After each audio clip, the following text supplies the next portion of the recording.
السلام علیکم ورحمۃ اللہ وبرکاتہ۔ آج آپ لوگوں سے بہت ہی اچھا وظیفہ شیئر کرنے والی ہوں ان لڑکیوں کے لیے جن کی عمریں بڑھتی جا رہی ہیں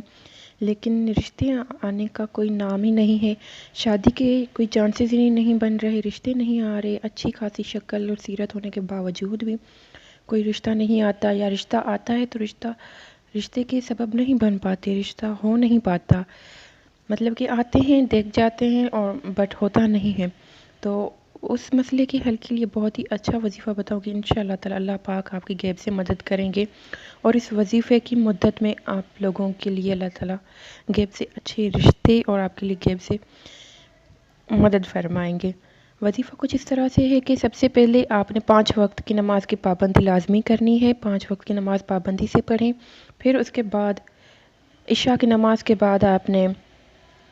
اول و آخر 3 مرتبہ درود ابراہیمی جو ہم نماز میں پڑھتے ہیں پڑھ لینا ہے آپ نے، پھر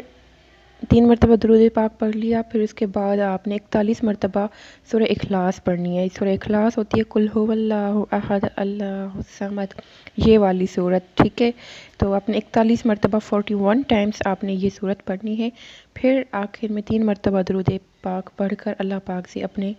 اچھے رشتے کے لیے، اپنے اچھے نصیب کے لیے اور اچھے ہم سفر کے لیے دعا مانگنی ہے۔ اس وظیفے کی مدت 90 دن تک ہے انشاءاللہ تعالی۔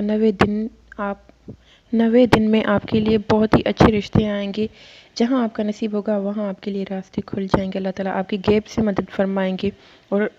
آپ کو ایک اچھی زندگی اچھی اور اچھے رشتے میں لائیں گے۔ آپ کسی اور کے لیے بھی کرنا چاہتے ہیں تو یہ کر سکتے ہیں، اور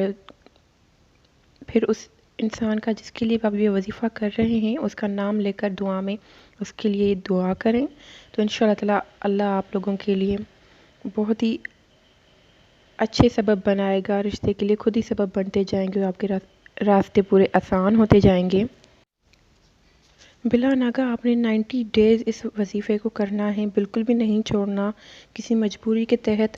اگر چھوڑا جائے تو پھر کوئی حرج نہیں، لیکن ایسے سستی میں بالکل بھی اس وظیفے کو نہیں چھوڑنا، ایک دن بھی مس نہیں کرنا، 90 دن تک کنٹینیوسلی کریں انشاءاللہ تعالی۔ 90 دن کے اندر یا 90 دن کے بعد آپ کے لیے